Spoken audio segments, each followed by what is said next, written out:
Hey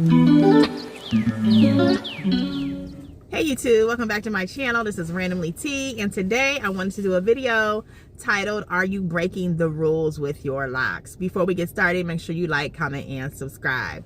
So yes, that's the question, you guys. Are you breaking the rules? Now, these rules that I'm mentioning are not really rules. So, you know, if you answer yes to one of them, if you answer no, like I said, these are not rules. These are just a lot of things that you hear in the lock community that are no-nos, okay? Of course, what you do with your hair, what you want to do with your hair, that is totally on you. Do what works for you, do what's best for you, and only you know what works for you, right?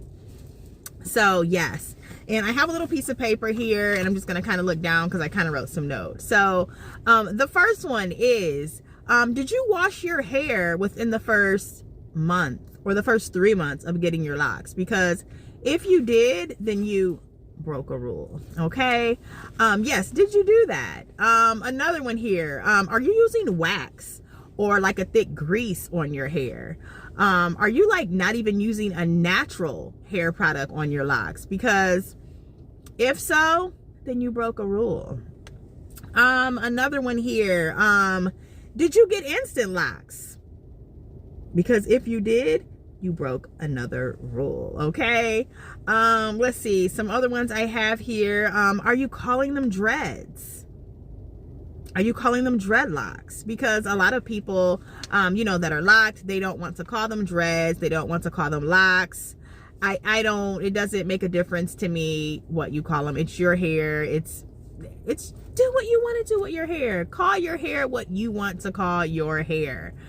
Another one here, let's see, are you getting retwist every 4 weeks or less? Because if so, you might be breaking a rule. And I just wanted to say something with that. You know, they're like, you know, don't get a retwist too often, it will thin your hair out. I feel like if you pull and tug on your hair every 6 months, you could pull your hair out. Like, I don't so much get that. Like, I do get that because I think it was kind of embedded in me when I got locks from just seeing YouTube videos and just hearing people with locks, like, you don't want to retwist too often. But you all, when I think about that, as a kid, we got our hair combed and brushed every day. Now, I'm not saying get a retwist every day. Absolutely not. I'm not saying that. But what I'm saying is, like, we had manipulation on our hair as children every day. Combing, brushing, putting the tight hair balls in our hair, and, you know, having braids, and like, we got our hair done every day. And my hair didn't thin out as a kid. Like, my hair flourished. My mother took care of my hair. So I think, you know, when getting a retwist, you know, someone's probably retwisting every 2 weeks. I don't know.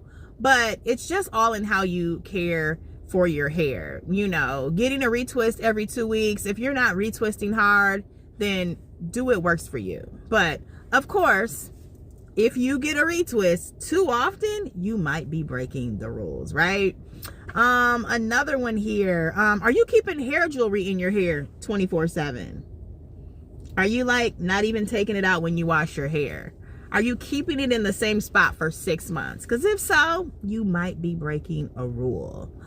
Let's see, what's another one here. Did you color your locks within the first year? Because if so, that's a big no-no, and you might be breaking the rules because it's just going to weaken your hair. It's going to damage your hair. And y'all, I'm just being sarcastic because, of course, people, they put color in their hair, you know, after having locks in their hair every 6 weeks. Y'all, do what works for you, okay? If you want to put color in your hair in the first 6 months, do what works for you. Do what you want to do with your hair. Do what makes you happy. Do what makes you feel beautiful.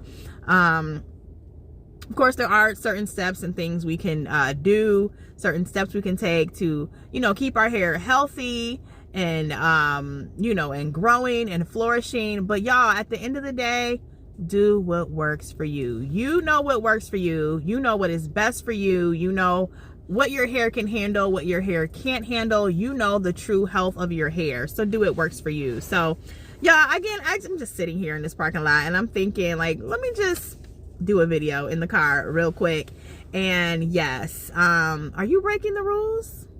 Because I've broken a few. I won't name them on this list, but I've broken a few, and my hair is fine. So again, these aren't really rules. Do what works for you. Do what works, do what works for you. Do what is best for your hair. But yeah, that is all I have for you today. I do thank you so much for watching, and I will see you in the next video. Bye for now.